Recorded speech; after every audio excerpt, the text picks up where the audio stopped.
नमस्कार, स्वागत है आपका सूत्रा नेटवर्क में। चलिए नजर डालते हैं आज की मुख्य खबरों पर। अमेरिकी राष्ट्रपति डोनाल्ड ट्रंप द्वारा भारत और चीन पर लगाए गए भारी टैरिफ के चलते वैश्विक व्यापारिक माहौल में तनाव बढ़ गया है। भारत और चीन अब मिलकर इसका जवाब देने की तैयारी कर रहे हैं। हाल ही में एससीओ समिट में प्रधानमंत्री नरेंद्र मोदी, चीनी राष्ट्रपति शी जिनपिंग और रूस के राष्ट्रपति व्लादिमीर पुतिन की बैठक में व्यापार के लिए नया पेमेंट सिस्टम लाने पर चर्चा हुई। इससे संकेत मिलता है कि ये देश डॉलर पर निर्भरता घटाकर वैकल्पिक प्रणाली अपनाने की ओर बढ़ रहे हैं, जिससे अमेरिका की पकड़ कमजोर हो सकती है। विशेषज्ञों का मानना है कि ताकतवर देश अब वित्तीय और व्यापारिक प्रणालियों को राजनीतिक हथियार की तरह इस्तेमाल कर रहे हैं। अमेरिका जहां वैश्विक वित्तीय प्रणाली पर नियंत्रण रखता है, वहीं चीन दुर्लभ खनिजों पर दबदबा बनाए हुए है। ऐसे में भारत और चीन मिलकर एक नया पेमेंट सिस्टम विकसित करते हैं तो ये न केवल अमेरिकी दबाव को कम करेगा, बल्कि दोनों देशों की आर्थिक ताकत और प्रभाव को भी बढ़ाएगा। इससे अमेरिका को बड़ा झटका लग सकता है, क्योंकि अब तक अंतर्राष्ट्रीय व्यापार में डॉलर की प्रमुख भूमिका रही है। भारत और चीन का डॉलर के विकल्प पर विचार रणनीतिक रूप से अहम कदम हो सकता है। इससे अमेरिका के वित्तीय दबदबे को चुनौती मिलेगी और भारत, चीन, रूस आपसी व्यापार में अधिक स्वतंत्र हो पाएंगे। हालांकि सीमा विवाद और आपसी अविश्वास जैसी चुनौतियां भी हैं। अगर ये पहल सफल होती है तो वैश्विक वित्तीय संतुलन बदल सकता है और अमेरिका की नीतियों को बड़ा झटका लग सकता है।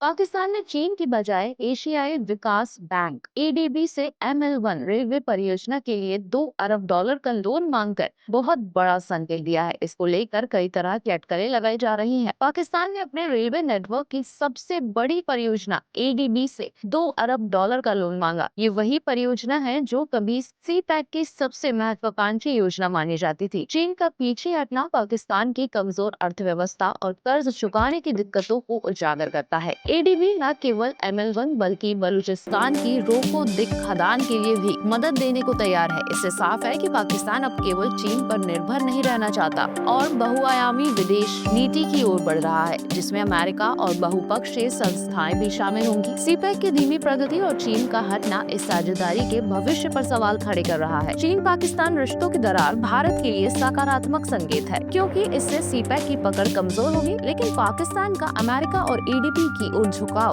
भारत के लिए एक कूटनीतिक समीकरण भी ला सकता है। ऐसे में भारत को अपनी आर्थिक और सामरिक ताकत और मजबूत करनी होगी।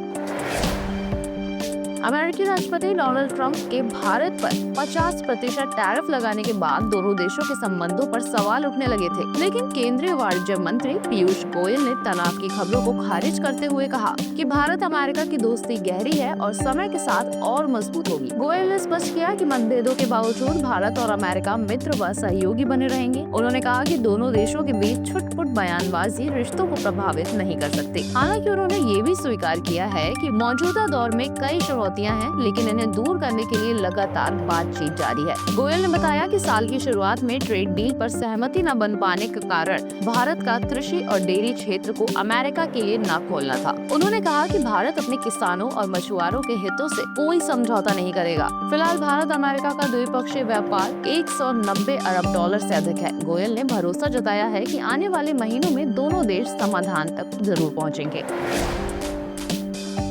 बिहार विधानसभा चुनाव की तैयारियों को लेकर भाजपा कोर ग्रुप की बैठक में गृह मंत्री अमित शाह ने नेताओं को अनावश्यक बयानबाजी से बचने और विपक्ष के खिलाफ जमीनी अभियान तेज करने को कहा। उन्होंने साफ किया कि उम्मीदवार चयन में स्थानीय कार्यकर्ताओं की भावनाओं को प्राथमिकता दी जाएगी और जल्द चुनाव अभियान समिति गठित की जाएगी। करीब 4 घंटे चली बैठक में GST राहत का प्रचार, कार्यकर्ता सम्मेलन की रूपरेखा और हर 6 विधानसभा पर प्रभारी नियुक्त करने पर चर्चा हुई। शाह ने निर्देश दिया कि 25 सितंबर तक हर सीट पर कार्यकर्ता सम्मेलन पूरे हों। सीट बंटवारे पर बातचीत नहीं हुई, लेकिन आगे और बैठकें प्रस्तावित हैं।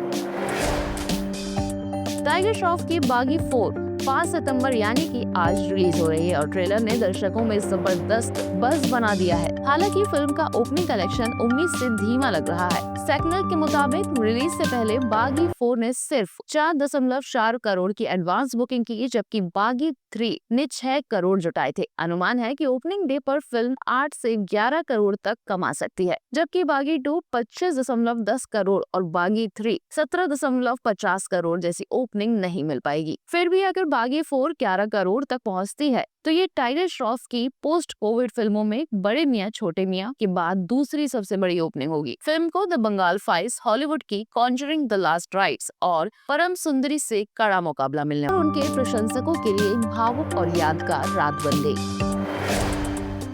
जीएसटी दरों में कटौती और वैश्विक बाजारों से मिले सकारात्मक संकेतों के चलते शुक्रवार को घरेलू शेयर बाजार मजबूती के साथ खुला। सेंसेक्स 318 अंक चढ़कर 81,036 पर और निफ्टी 98 अंक बढ़कर 24,832 पर पहुंचा। महिंद्रा एंड महिंद्रा, टाटा मोटर्स, रिलायंस और एशियन पेंट्स जैसे शेयरों में तेजी रही, जबकि आईटीसी, एचयूएल और सन फार्मा में गिरावट आई। एफआईआई ने 106 करोड़ की बिकवाली की, जबकि डीआईआई ने 2,223 करोड़ की खरीदारी की। जीएसटी परिषद के नए स्लैब 5% और 18% लागू होने से रोजमर्रा की चीजें सस्ती होंगी और बीमा पर टैक्स खत्म होगा। एशियाई और अमेरिकी बाजार भी बढ़त के साथ बंद हुए, जबकि ब्रेंट क्रूड $66.87 प्रति बैरल पर फिसल गया। ऑस्टेक यूनिवर्सिटी की एक स्टडी में एआई ने भविष्यवाणी की है कि पाकिस्तान हर 15 साल में सुपर फ्लड यानी भीषण बाढ़ और गंभीर सूखे का सामना करेगा। ऊपरी सिंधु नदी ने ये चक्र हर 15 साल और आसपास की नदियों में हर 11 साल में देखने को मिल सकता है। पारंपरिक मौसम मॉडल पाकिस्तान में सही भविष्यवाणी करने में नाकाम रहे हैं, लेकिन एआई आधारित मॉडल पुराने डेटा से तुलना कर ज्यादा सटीक साबित हुए। ये तकनीक दूसरे देशों के लिए भी मिसाल हो सकती है, ताकि वे क्लाइमेट चेंज से जुड़ी आपदाओं से बेहतर तैयारी कर सकें। मुंबई पुलिस को ट्रैफिक पुलिस के व्हाट्सएप नंबर पर धमकी भरा मैसेज मिला, जिसमें दावा किया गया कि 14 पाकिस्तानी आतंकी शहर में घुस चुके हैं और 400 किलो आरडीएक्स से ब्लास्ट कर 1 करोड़ लोगों की जान जाएगी। संदेश में 34 गाड़ियों में ह्यूमन बॉम्ब लगाए जाने और लश्कर जिहादी का नाम भी लिया गया। अनंत चतुर्दशी से ठीक पहले मिली इस धमकी के बाद मुंबई पुलिस सतर्क हो गई। इससे पहले भी शहर को कई बार बम धमाकों की धमकियां मिल चुकी हैं, जैसे वारली होटल, ट्रेन, सीएसएमटी स्टेशन पर। हालांकि जांच में कोई ठोस सबूत नहीं मिला। इस बार धमकी को बेहद गंभीर मानते हुए जांच जारी है। मीडिया रिपोर्ट के मुताबिक अंबानी परिवार का मासिक खर्च 30 से 60 करोड़ रुपए तक हो सकता है, यानी रोजाना करोड़ों रुपए। अकेले इंटीरियर के रख रखाव पर ही हर दिन 50 लाख से ज्यादा खर्च होते हैं, जिसमें 600 कर्मचारियों की सैलरी और मेंटेनेंस शामिल है। नीता अंबानी और परिवार कपड़े व ज्वेलरी पर हर महीने 3 से 5 करोड़ रुपए खर्च करते हैं। प्राइवेट जेट्स, इंटरनेशनल ट्रिप्स और लग्जरी होटल्स पर 5 से 10 करोड़ रुपए महीने का खर्च होता है, यानी रोजाना 20 से 30 लाख। वही सिक्योरिटी पर 2-3 करोड़ रुपए और आलीशान पार्टियों पर 50 लाख से 10 करोड़ रुपए तक खर्च हो सकते हैं। इस तरह अंबानी परिवार का रोजाना खर्च कई छोटे बिजनेस के पूरे महीने के बजट से भी ज्यादा है।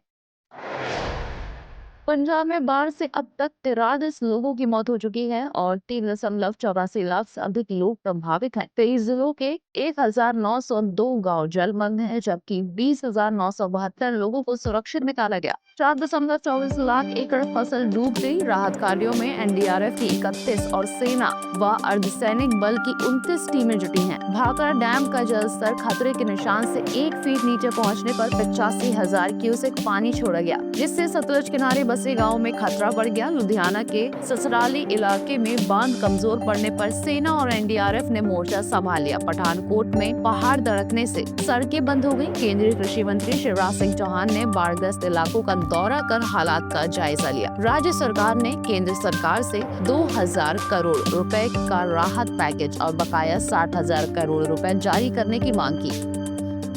वक्त आ गया है भारत के गौरवशाली अतीत से जुड़ी कहानी का। दिल्ली का पतन, 1857 का विद्रोह।